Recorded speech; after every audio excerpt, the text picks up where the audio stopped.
سلام دوستان گرامی بینندای عزیز، کسانی که ویدیوی ما را از چینل سید رضا مرتضوی میبینن، ویدیوی ما لایک سابسکرایب نموده و زنگوله را هم فشار دید تا از ویدیوهای بعدی ما با خبر شید.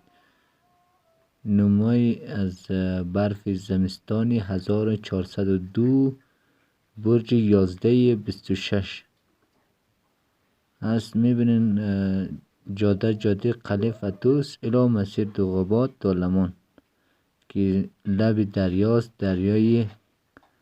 از دریای للندر به سمت شهر کابل میه. دریا مدت 2 ماه بود خشک بود، بعد از 2 ماه آب جاری شدن. انشاءالله که خداوند این نعمت را برای ما ارزانی فرماید، این بهار خشکسالی نبیه. برف ارزانی شدن، مدت 2 روز است که برفباری جریان داره.